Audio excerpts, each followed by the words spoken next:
morning's program is Illinois Innovation Network and the UIS Innovation Hub.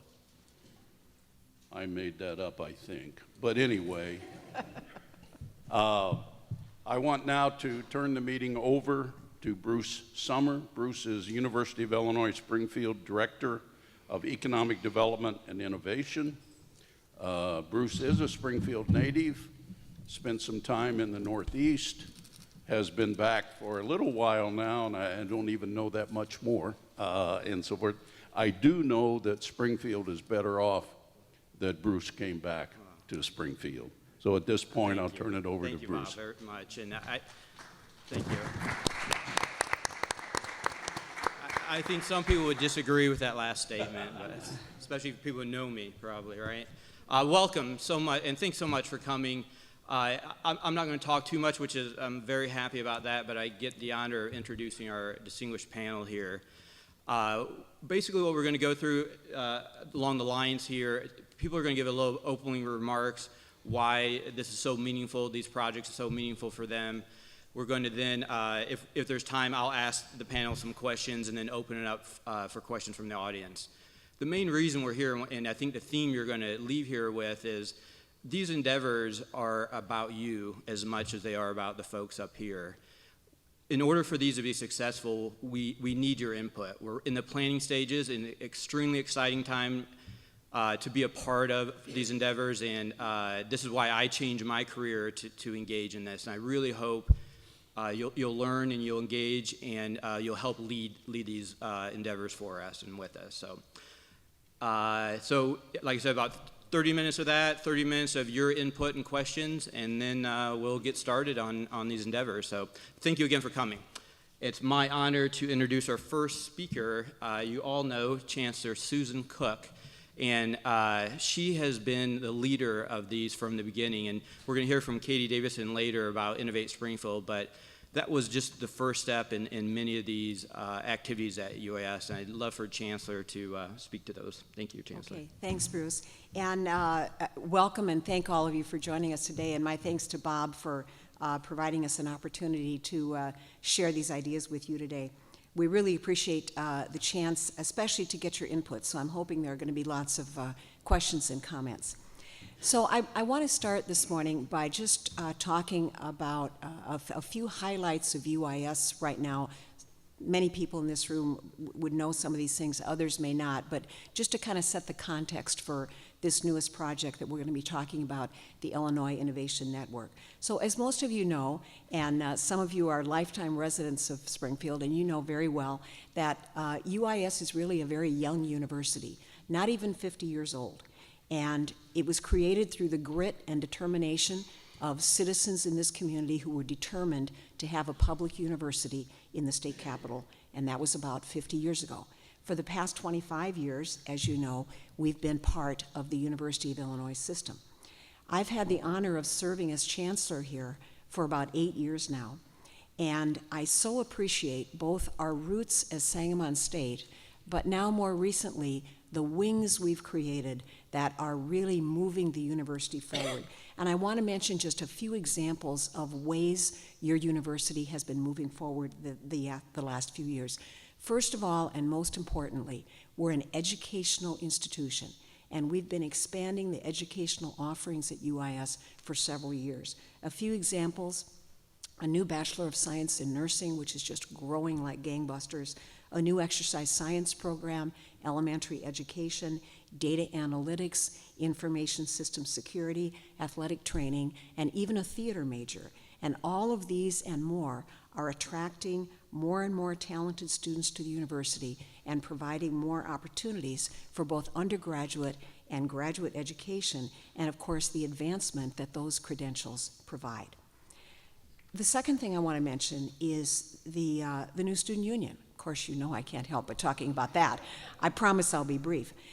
Some of you have seen it, others have not. It's a beautiful 50,000 square foot building that opened about 16 months ago and became the instant heart of the campus.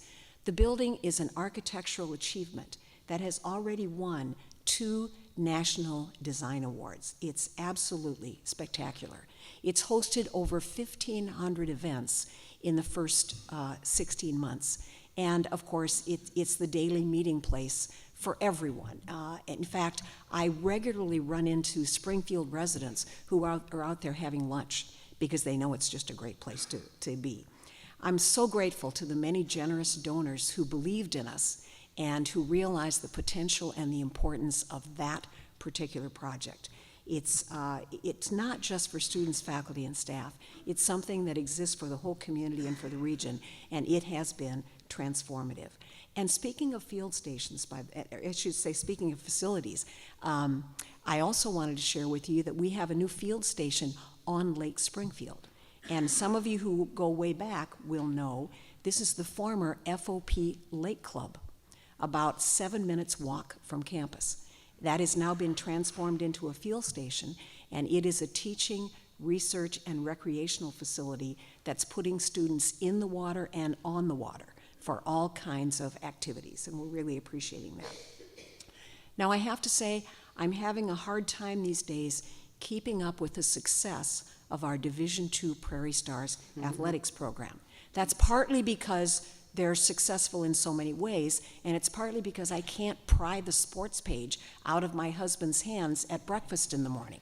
I mean, we have this division. I get everything else, and he gets the sports page. And it happened again this morning. All I could do was glance at the headlines, and there are many of them. So we're just so excited about all the wonderful things that are going on with Prairie Stars athletics. Baseball and softball are both playing today. We have 3 conference champions this year, baseball, softball, and volleyball. And I could go on, but I recommend you simply read the sports page, and then you'll know more. So lots going on in that area as well. I want to say, too, in terms of athletics, I'm so proud of these student athletes and their achievements in their sports, but I'm even more proud of their achievements in the classroom. The average GPA of our Division II student athletes is 3.3. And at our celebration of excellence for student athletes this past Sunday, it was announced that the women's tennis team won the best team GPA this year with an average GPA of 3.7 out of a 4.0. And by the way, the softball players are not happy because they have held that title for a couple years, but women's tennis won it this year, so they're very proud. I want to mention also that the performing arts have greatly expanded at UIS. Last year we had 99 performances in Sangamon Auditorium and the Studio Theater. We're so proud that we are the home of the Illinois Symphony Orchestra and the Springfield Ballet Company. And right now, in less than 10 days' time, we just hosted Chicago on Wednesday night. Was anybody there? 2,005 seats, sold out. Saturday night, we're hosting the comedian Jeff Dunham. And on May 16th next week, we're hosting the Temptations and the Four Tops. All sold out. I'm sorry, even I can't get you a ticket. They're all sold out. And by the way, that's what I call economic development, besides the fact that these are just wonderful performing arts events. And the Studio Theater, which is our smaller venue that seats about 350, that is getting a total renovation this summer thanks to a grant from the University of Illinois system. So there'll be lots more opportunities there too, and that's the home of our new theater program. So finally, before I turn our attention to the topic at hand, I just want to mention we've got kind of a big day tomorrow, commencement. We'll have 2 commencements. Almost 1,300 students will be walking across the stage, receiving a bachelor's degree, a master's degree, or a doctoral degree. And I'll have a special moment with every single one of those students. It's always, the culminating event of the year. And I'm reminded that our goal is to provide a pathway of opportunity for every student. And it's just so exciting to contemplate what each of those people is going to do with that new credential and with that degree. So I'm really proud of how we're doing and what we're doing. We have some challenges ahead, as we always will. But we're here today to tell you about this new opportunity, the Illinois Innovation Network and the Springfield Hub. And my colleagues are gonna provide more details about it, but I simply want to say as Chancellor that this is a tremendously exciting opportunity. It's a big idea, a real big idea. And if we can pull this off, it's going to harness the intellectual talent of the entire University of Illinois to focus economic and social development across the state, including here in the state capital. And our goal is to really have the flagship hub right here in the state capital. So my colleagues are going to provide more details. Thank you. Thank you, Chancellor. I'm just going to give you a quick background of what the Illinois Innovation Network is. And we're going to be launching, there's going to be a press conference scheduled for the 16th, is that right, Katie? Or 15th? 15th, thank you. And so it's this interconnected web network of locations across the state of Illinois where we interface with community, industry, and campus. So an example would be we have industry, and again, in auspices are the background of economic development, that's its main objective. We have industry problems, we have resources on our campus, we have resources across, right now there's 14 other campuses signed on to this, that we will then connect through these hubs to solve these problems, create jobs, advance the workforce. So you can see they're interconnected throughout the entire state. What we're going to focus on today are two, primarily the one in Springfield, but I'm going to introduce, these are the ones that have been announced so far, and each hub will have its specialization. And we hope there's funding. Many of you have seen the funding discussions in the newspapers. But each one of these has a certain focus where they're utilizing local resources to advance the economy. These are all the folks who have signed up so far, and we'll be announcing next week the official launch of this network. But to then talk about or introduce the idea of the main or the largest hub in Chicago, I'm going to introduce Keenan Dungy, who's our Vice Chancellor of Research and Institutional Effectiveness. Keenan. Thanks, Bruce. So the Discovery Partner Institute is going to be the central hub of this Illinois Innovation Network located in Chicago. And as the title says, it's about discovery, not basic research, but applied research. Again, how can we take the intellectual capital of the University of Illinois system and help the economy and the welfare of the state? And partners, the Institute will partner with universities across the state, other partners outside the university system, corporations, government agencies, as well as international partners. For example, Tel Aviv University has signed on as a partner. And Institute, it is an institute of the University of Illinois. It's not another campus. It's not another university, but there will be education, there'll be entrepreneurship training, as well as research and development at the site. And the site is going to be, it's going to be in Chicago. And as you've heard, there's $500 million the state's appropriated for capital projects for the DPI and the IAN.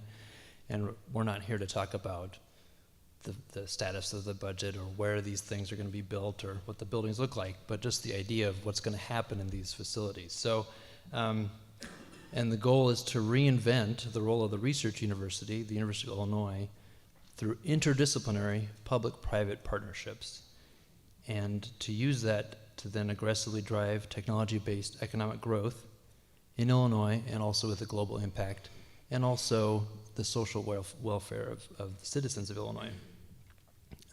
They're currently operating in facilities in downtown Chicago with high-tech classrooms, office and meeting space, and they're hosting city scholars and other types of internship programs which place University of Illinois students in businesses in Chicago while they also continue their undergraduate education.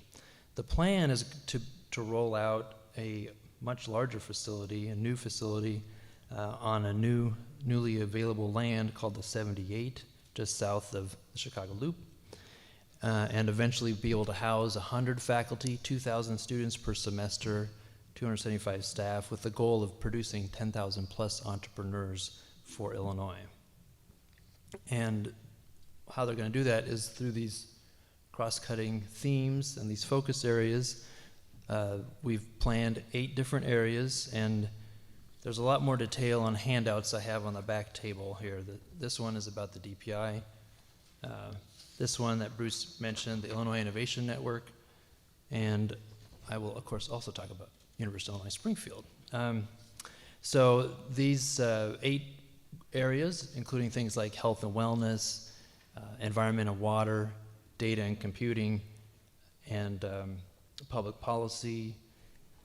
There were faculty groups developed over the past year to discuss projects and guide the Institute, and over 30 UIS faculty participated in that, a number of whom are here today. If you'd raise your hand as I call your name: Tammy Craig, Jorge Villegas, Glenn Cassidy, David Racine, and our Ken Kriz up here. So that's a quick summary of the DPI, and of course what we're really interested in is what's happening here in Springfield. And Springfield was the first announced hub of the Illinois Innovation Network. So we're actually already operating, open for business, ready to work with the community. And I just want to highlight some of the innovation and research happening on campus. We have faculty and students involved in robotics, data analytics, communication, marketing, environmental remediation, child protection, and cybersecurity, to name a few highlights. And again, I have a handout with University of Illinois Springfield that describes a lot of these centers and initiatives with web links, so you can get more information and contact faculty to find out how you can get involved. We're here to get your input and to make connections so that we can help the community. And just an example of what some of those activities might be, again, there's too many words up here, but the idea that already we're open and operating student internships, for example. We have one of the flagship activities is the Graduate Public Service Internship Program. So over 200 graduate students from UIS are currently working in government agencies, both the state and local government agencies. So this is one way, direct way, that UIS can help the community. We can also collaborate on research and development, executive education, workforce development. So we have the Center for Online Learning, Research and Service. We're one of the leading, when you look at U.S. News and World Reports, we're one of the top online educators in the country, and we can use that technology and that know-how to help educate the workforce. Another idea would be to have a professor of practice, where your company could hire a professor as a consultant to work with your company for a year or semester, or you could hire a class to do a capstone project to solve a problem with your business or association. So those are some ideas of what we can do, what we are doing, and listed there are some of our current organizations we're working with. So part of the Innovation Hub is what's happening at the campus, and another part of what the Innovation Hub, the core of it really, the foundation of it, is Innovate Springfield, which my colleague here, Katie Davison, will talk about. Thank you for the introduction, Katie. Everyone knows Katie, I hope. Katie has been the Executive Director of Innovate Springfield since its beginning, roughly 3 years ago, right, Katie? Yes, exactly. 3 years ago, February. So this is just an exciting image for me, having grown up in Springfield. Seeing the University of Illinois on a sign downtown Springfield was really significant. I, like many of you, have always felt strongly that bringing the university downtown would have a significant impact. So I feel honored to be a part of the group that was able to do that. And I definitely applaud Chancellor Cook for her vision on executing that and being able to really put that flag downtown. So we are continuing, we're in our same location on the Old State Capitol Plaza. We have still are focusing on the 2 program areas, business incubation and social innovation. Business incubation aimed at creating the jobs of tomorrow, and social innovation really focusing on ensuring that we have a workforce to support those jobs. I'm going to focus mainly on the business incubation side of things. I got a firsthand experience right away, right off the bat, of jumping right into the policies and procedures of university life, having to hire a new social innovation program coordinator. So that was about 5 months ago that she left, and I think that the search committee met for the first time last week. Am I right? This week, am I right, John Kelker? I'm seeing him nod. He's on the search committee. I appreciate you serving in that role. This has been, such an exciting time to be involved at the forefront of something extremely great for this community. And it's a lot of work, and many of my colleagues on this panel have worked for the past year as this transition has evolved to lay the groundwork for some tremendous success. But the really exciting thing that I get to do is I get to sit across the table from my members and hear them talk about really creating something new and executing on a passion that they've had, and starting a company. That there's nothing like the experience of sitting next to someone as they are telling you what is in their heart and the passion that they've been working towards, and getting to be involved in that. So there's just this really amazing experience of this big picture thinking for long-term community advancement, and then at this micro level of working with these folks that are actually creating companies. So I'm going to talk about those people, the members themselves. We have 65 of them, and that is a significant increase since we first opened our doors. Obviously, we had 0. The first year we had around 15. Second year we saw a pretty big jump, but now we're at 65 members, and of those members, 49 are receiving incubation. There are 13 student members. Actually, we onboarded a new student last night, so that's 14 student members, 66 members. And 27 of the incubated companies are being led by female founders. And of those female founders, 13 of them are women of color. And I think that is a pretty impressive number for us as we look at our impact. So do we have tech startups, those deep tech companies? No, that is not our largest number of members. We have some, but we see that is where the university really can play a significant role in developing that talent pipeline. So I'm gonna, in the long-term investment strategies also of the community and the university will really help support those verticals and pay off in the long run. Some early successes that we've had, we do an economic impact survey every year. We survey our members and ask them to give us their information. When they sign up with us, a part of their agreement is that they give us that information so that we can report it back to you, the community members, and to our funders.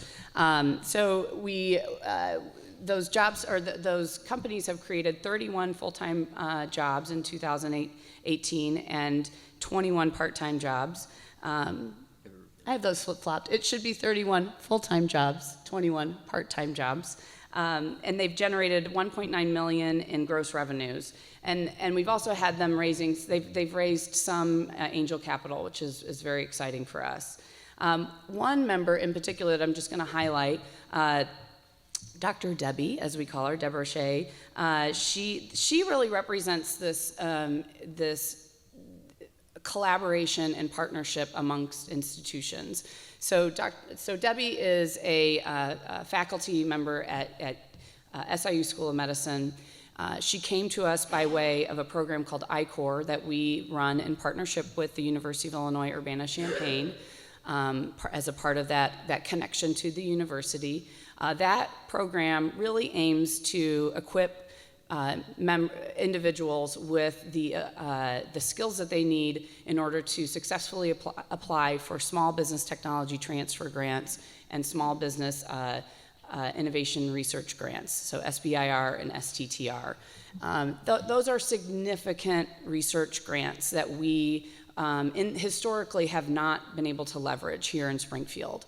And this is something that could drastically change the trajectory of our economic impact and the kind of innovation culture in Springfield. So Debbie went for an STTR grant. She worked very closely with us we connected her to resources, some advisors, some legal work. She worked very closely with UIUC on the grant application. So again, it's just showing this collaborative effort that really makes these initiatives successful. Oops, sorry, I went backwards. Another incredible sort of resource or impact that the university has had on us is our ability to expand our programming. So we are offering, right now, we are in the middle of a 9-week cohort program called Co-Starters that we were able to bring to Springfield. We're doing that in partnership with Peoria Economic Development Corporation, and it is an intensive program, 9-week program that walks the cohort through the process of ideation to creation of a company. And when they come out of it, they are prepared with financials, basically the business plan that they need, and then the network of community that they need to support them. And that's really kind of the important piece in this. It's bringing the community into them. So we are bringing in speakers every week.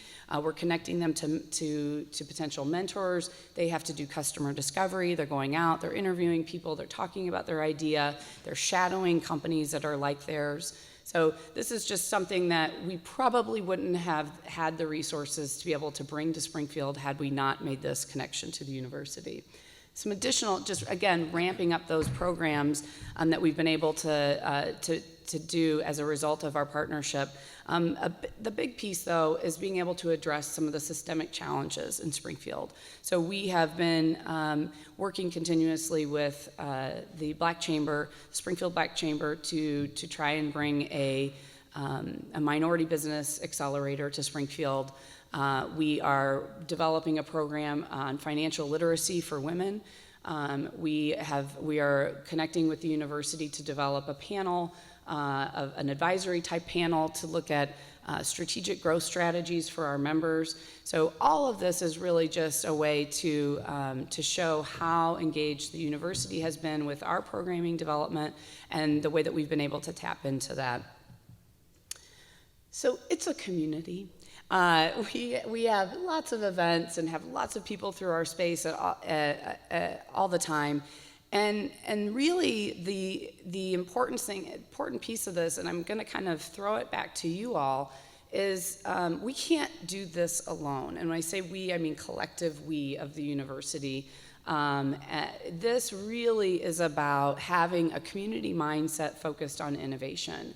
I was down in St. Louis last weekend in the Central West End, and it is incredible to see the impact that an incubator like Cortex has had on the community down there. And you want the cool, hip restaurants, you want the great, boutique hotels and that sort of lifestyle experience of a cool community. You can see where those things are happening, and if you look in the nucleus of them, there's typically an incubator or a university innovation hub or some sort of innovation corridor happening that's running parallel to that. And I urge all of you to think about your personal and your organizational strategic goals, and when you're doing that, include your focus on building the innovation ecosystem and being a part of that with us.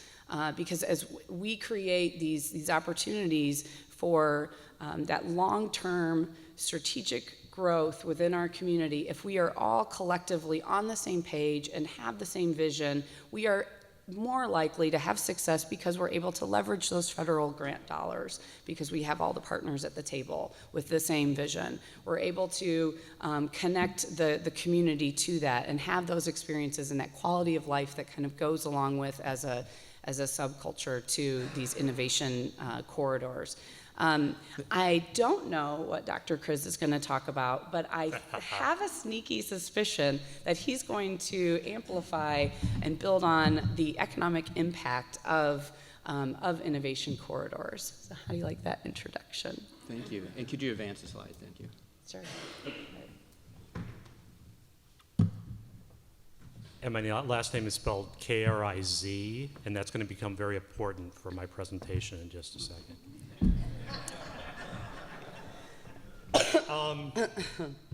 Everybody spells it wrong. Okay, so I'm going to kind of go through what I have fairly quickly. I think we're a little bit over time. I just wanted to talk about a couple things. First of all, I am the institutional lead for the Discovery Partners Institute Public Policy Working Group. I'm a government person. Don't throw things, okay? But I tell you, what gets me up in the morning, aside from the garbage trucks that come way too early here, is that thinking about good public policy and how to make governments run more effectively and efficiently and helping generate a good economy which helps everybody. And I've been thinking about this in one form or another for about 20 years. So the theme here today is obviously innovation. So I think there's a couple of different ways that government and public policy plug into that. And first of all, it's how do we create the conditions that are necessary for innovation to take place? And then second of all, how can innovation transform government in the way we do business and the way we make decisions? So let me just talk about a couple of things. First of all, as Katie said, there's a lot of evidence that when you focus public policy on developing innovation, you get the best results. And quite frankly, looking through, for those people who don't know, this is my first year here, so I can still play the dumb outsider who's still learning about the state. It still will play for a little bit. So when I started looking through things like tax credit programs at the state, I will tell you that they are horribly unfocused to generate innovation. Most of them are focused toward generating large capital investments, which is not how the majority of innovation happens. At least one person is shaking his head. Thank you very much, sir. And so I wanted to give you a little background. When I was at Wichita State University a few years ago, they're developing an entire new innovation campus, a brand new campus that's focused around the types of things that Katie is doing at Innovate Springfield. And so the president of the university asked me to look at innovation tax credit programs. And I was drawn to a couple. New Jersey has one called the Edison Innovation Tax Credit Program, named after Thomas Alva Edison. And Pennsylvania has the KIZ program, which they tried to name after me, but they couldn't also spell my name right. Actually, it stands for the Keystone Innovation Tax Credit Program. Keystone Innovation Zone Tax Credit Program. So what they do is they designate innovation zones, places that they want to encourage innovation, and they offer a tax credit program that you don't have to have a size qualification. In fact, they have a negative size. If you're too large, you don't qualify for it. And so it's really focused at those first stage businesses that are just starting up that may have 1 or 2 employees that aren't going to be able to invest $1 million. And investment isn't the denominator here. The denominator is how much innovation do we get out of this. So they have to have a new product or innovation that they're bringing to market, and it has to be able to affect them. And the key thing about this tax credit program, and this gets back to the notion of what good public policy is it's a tradable tax credit. So when you have a new startup business, I'm sure most of you know much better than me, although I used to be a banker and I used to deal with a lot of these businesses, they don't have taxes that they owe. They're operating on a loss basis for several years. So a tax credit program may not do them any good, but they can trade their tax credit to a larger business for cash, and that will help them develop, add the infrastructure they need, hire a person, maybe become a 2-person operation instead of becoming a 1-person operation. And those are the types of things that need to be started. The second thing is, when I was in Minnesota, I was involved in a program. What we had done is we had gone out and, surprise, surprise, surveyed small businesses and asked them what they needed most to grow. And consistently, finances were the answer, especially for businesses that were kind of entering the second phase. So First stage businesses, you probably know, tend to use a lot of F&F financing. You know what that is? Friends and family. Friends and family financing. They might get a small business development loan, although a lot of times they're even too small for that. But it's in that second stage when they outgrow friends and family financing, but they need permanent financing. So it's really great to see that Katie and her group are working on things like angel investment. What we developed was an angel investor network throughout the the program was in the southern part of the state. Near where I'd grown up, I had to help the people that I grew up with first.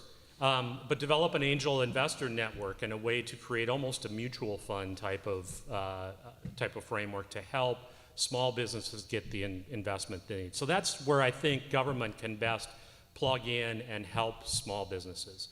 The second thing, what I'm working on directly at the university, is how do governments become more efficient, effective, and make better decisions based upon innovation. So I have a program with some of the folks in the business school, in the computer science department, and information science to look at how to use big data to help governments make better decisions. So this is an area where businesses can help government directly become more what we call evidence-based. Everybody likes to talk about evidence-based policy making, but implementing it is a lot more difficult than people think. So we're working on that right now directly. So that's what I have. I really look forward to your questions and comments because, as Katie said, I think we really want to hear from you as far as what you need and want. Thank you very much, Dr. Chris. Appreciate it. I'm going to move through some of these slides pretty fast. I just want to give one more, recognize 3 different people. 2 I think are in the audience now, but new person part of our team, Dr. Sam Bhattacharya. He's the new business dean for the College of Business Management. Thank you, Sam. Brand new from Florida. If you look at some of our statistics, we have out-migration to Florida. Well, we just recruited 2 from there, and 1 is Sam. So thank you for joining us, Sam. But this is the rest of the crew. I see Kelsey is also part of our team. Kelsey's in the Chancellor's office. Thank you, Kelsey. And I don't know if anyone else from the team that we already haven't introduced. But the last thing I wanted to do before we open it up is, so you heard from Innovate Springfield.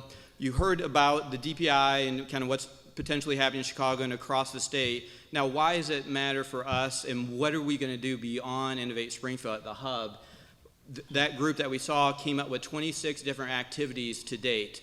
And so we did a thorough analysis of that, and so now that's what we have to take back to you all, the public, and say, here are some of the things that we think, given the resources in our community, we could utilize either state funding and private funding to have a significant economic impact. And these are just some of the activities that we're planning, again, beyond Innovate Springfield, like wet labs that Keenan referenced, Katie referenced for Dr. Debbie. If she were to then commercialize that technology she's working on and create a company here, which we really want for her to do, instead of license it out to someone beyond our community, we need some additional facilities to do that. Makerspace is a common one where we actually make products, we prototype products to sell, and a whole variety of things. But what we want to do now is to turn this over to you and get your feedback as to any questions you have of what's been said or what you've heard, or direction. Where can we utilize community resources, match them up with not only university resources, right, at UIS, but throughout the network, throughout those 14 different hubs, and we're going to be adding more as we grow as well. So that includes faculty, students in Springfield and throughout the state. How's that for a plan? You in? Again, as we said before, and this is an informative session, but also a feedback and a call to action. We need your input. We need your direction as we plan these things to make this successful. Is Bob around? Bob has a microphone. Yeah, sorry, Bob. Yeah. We have a question up front here. He's coming right over here. I got a loud voice. My question is on that in the circle you have the one on food and agriculture. So what is the focus What are you looking at there? Let's see, do we have anyone from Food and Ag here on that working group? I'll turn it over to Keenan if not, but yeah, Keenan? Sure, yeah. So, as you know, UIUC has the college ACES college, and so they're leading the planning on that Food and Ag faculty working group, but we had faculty from UIS who are interested in things like connecting local food with international markets and sustainable production of food, and also addressing issues of food scarcity even in our local community. So that's the kinds of activities we're looking at in that. And these themes are what folks across the system has analyzed, again, resources in our state to have significant impact. But those, if you see, most of those themes in those cross-cutting areas cover most of the activities, but the things they don't, like the folks from Caterpillar say, well, where do we fit in here? Well, they fit in many of those. And so just because we have these themes now, it will likely end up expanding beyond those. I'll add there too, water quality is also part of that, and the new field station we have on Lake Springfield is really critical to that. And Tom Rothfuss, who's the director of field stations, is already working with some other faculty on some issues of runoff into Lake Springfield that I think are going to be helpful, particularly for people who care about the quality of water. Good morning. I'm John Kahn. It's working. And some of you may know me as a faculty spouse, but my other identity is that I'm a former director of research and development in a Northern California technology company. So I'm very interested to and pleased to hear, for instance, about the focus on building culture as a basis for innovation. I think that's really critical. I think Professor Chris's remarks about finance and the time that's needed for company development and mezzanine financing are also really critical based on my experience working with venture capital, okay? But it also seems to me the other thing that Dr. Chris raised is the question of focus, which ties back to the ability to execute, right? And the 2023 goals that were mentioned by Professor Keenan, Vice Chancellor Keenan, also suggest that there's a hockey stick in here somewhere where suddenly this achieves critical mass and really takes off, okay? Which is also something that's very familiar to anyone who's dealt with venture capital. So in achieving that, tremendous growth out of all this very large and visionary portfolio, it seems to me that there's probably some points of bifurcation in the process and places where some decisions will need to be made in order to focus resources effectively and really get businesses to the point where they can stand on their own and critical mass. And I was wondering, I know it's still early days, but what the group had to thoughts were on how we might meet that challenge. And is that general businesses from our community, or there's two things. Innovate Springfield now focuses on businesses in our community. This Innovation Hub will also focus on technology commercialization across the research institutions. And one of the cool things we're leading now, and leading from actually this hub, is a venture connection, venture capital. And Dr. Chris had 2 F's in his financing description, but there's really 4. Founders and friends and family, and then what's the next F? Fools. Fools, that's right. So there are people that have to take, this is all about risk capital, but the Illinois has an incredible amount of wealth. Unfortunately, much of that wealth goes outside of Illinois. And this whole endeavor in Illinois has an incredible amount of talent, and much of that goes outside of Illinois. If you look at the statistic now, 1 out of every 2 college students will go out of state. If you all know the Same CEO program, I just did their survey. It's 60% of them are going out of state for college. These things these are what are going to attract them and keep them here. But yeah, we're leading, it's a group that will connect all the venture wealth in this community throughout the state to do just that, provide the risk capital and Katie mentioned the non-dilutive capital from grants, connect those together. So wonderful question. We have to have that. Illinois is probably about 7 to 8 as far as venture capital goes, but guess where it is? 97% of it is in Chicago. Yeah. So what this network endeavors to do is to bring much of that downstate, and I think that's what's so exciting about our hub in Springfield, that we get not only access to that those resources, but to help lead it. And I think what we're doing right now at Innovate Springfield is really kind of meeting the community where it's at and laying some groundwork. But the planning piece that we're engaging in, because of our partnership and the connection to the university, allows us to think really strategically about what those verticals are here in Springfield, what the opportunities are, and then that's where that connection to the decision makers, the policy makers, the money, to be able to be laser focused on those areas that we've defined. And we've started talking, early stage kind of defined some of those. But again, this is where these opportunities to speak to you all come in handy with that. Question? And- Hang on. I'm Kim Eford, the retired state employee. I wanted to know what is the success of these students who are becoming entrepreneurs. I know it's rather early for results, but I, as most of us know here, I think after 5 years, 1/2 small businesses fail. I was wondering whether you're seeing better results for your students. And the other thing is, if one is a retired state employee, one does not have much risk capital. So one has to be conservative with one's money.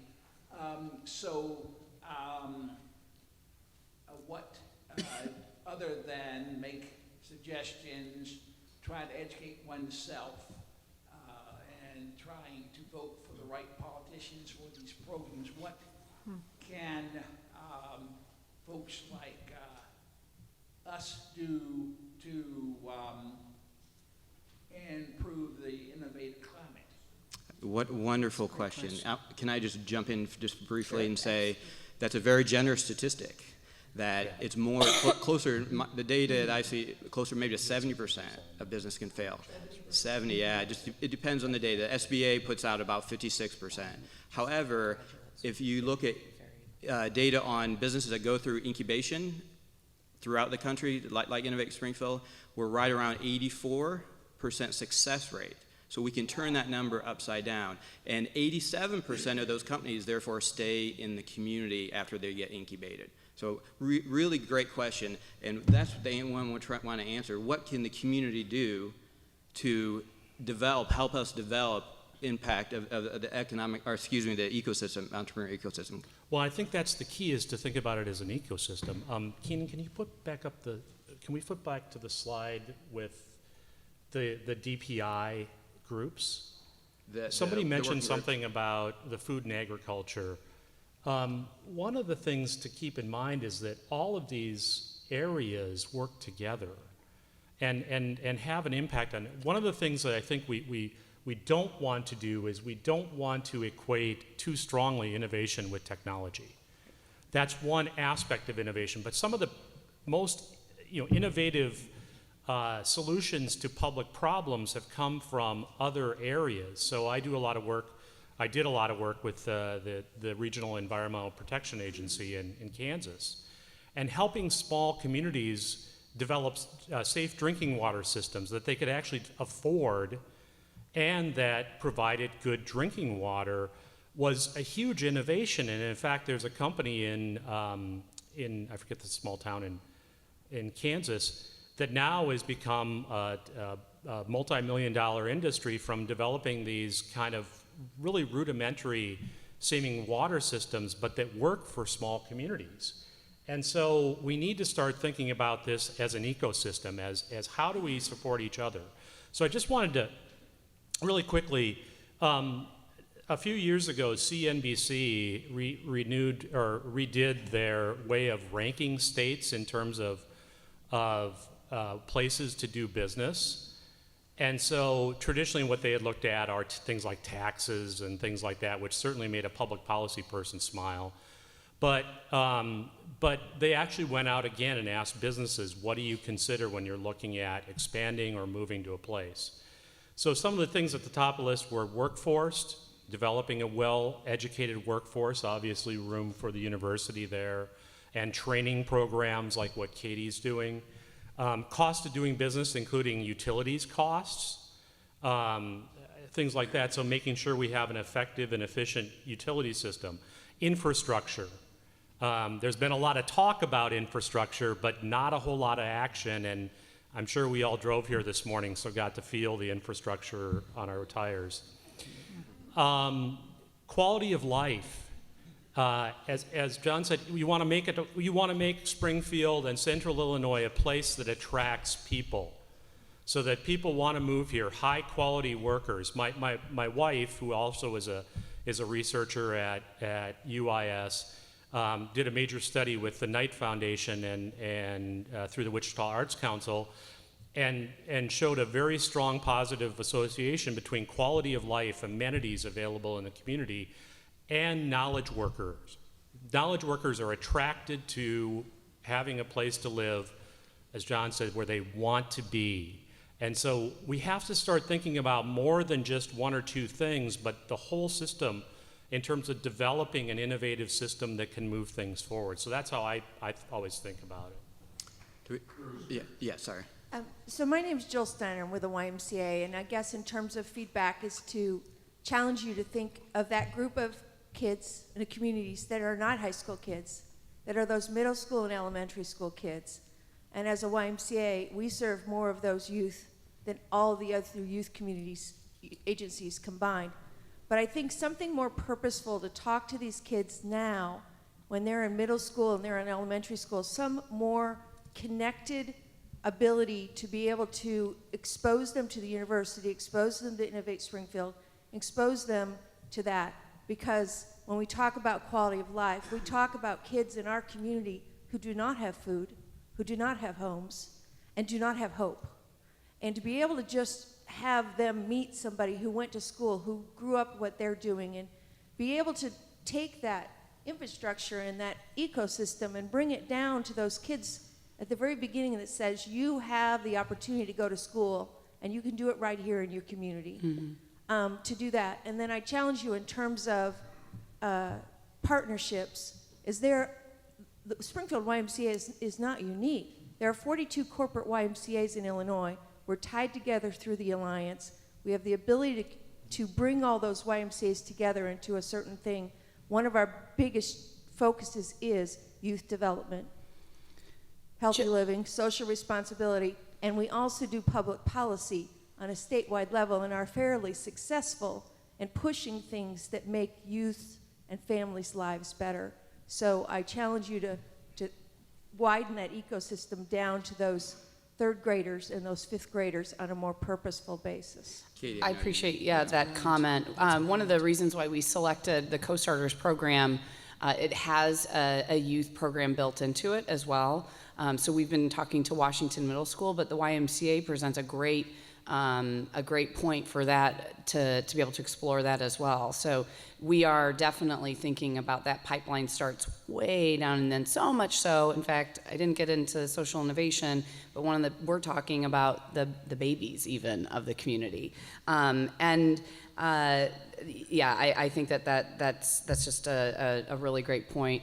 I had something else I should have In the done, Same but Success, which we based our social innovation on, which Dave Racine authored, echoes exactly what you said. We have 25 recommendations along the spectrum. And Katie mentioned even prenatal. Yeah. And then the Same as EO program does a lot of that. We're now going into the juniors, the junior year, and we'll continue to dive into those things. And just one more thing, too, just a great highlight of something that speaks, I think, to what you're talking about, Jill. One of our student members, Aaliyah Kaslik, she is a Lincoln Land Community College student, and she was a ward of the state for 3 years. before she was adopted. She went on, started putting herself through Lincoln Land, started a company while in community college. She recently received a full ride scholarship to any university that she wanted to go through graduate school, through DCFS. We wrote a letter of recommendation for her for that scholarship. She has chosen to go to UIS and major in the business school, So I think that we have a young woman that we need to introduce you both to. But it's just a great story for this community to show that sort of that life cycle and trajectory, and how that really can change depending on the interventions that happen in a child's life. One more. Thank you, Bob. Katie, that was a great segue for me to say what I want to say, which is, you're talking about workforce development, which is difficult to do in an environment where the workforce is leaving the state. And so we at the university, through scholarships, which is what Katie alluded to, are looking to keep these students, these children of the community here in the community. Two, through the business college and beyond, we are raising programs that will contribute exactly to the kinds of initiatives that Innovate Springfield, the Illinois Innovation Network, and the DPI are targeting, such as a program in finance, such as programs in cybersecurity management, programs that look into big data and data analytics, because Dr. Chris mentioned his spouse doing this research. There is a real nexus between the ability to maintain the workforce here and to train the workforce.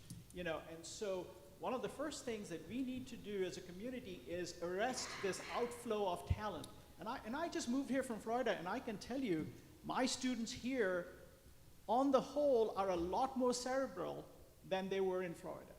And so when you talk about there is an outflow of talent, I really believe that there is an outflow of talent. There is a whole subset of Midwestern culture and upbringing and school system and things like that make them better prepared for life, and yet they're leaving the state. So we have to arrest that growth, that outflow, and that's how you bring about the growth here.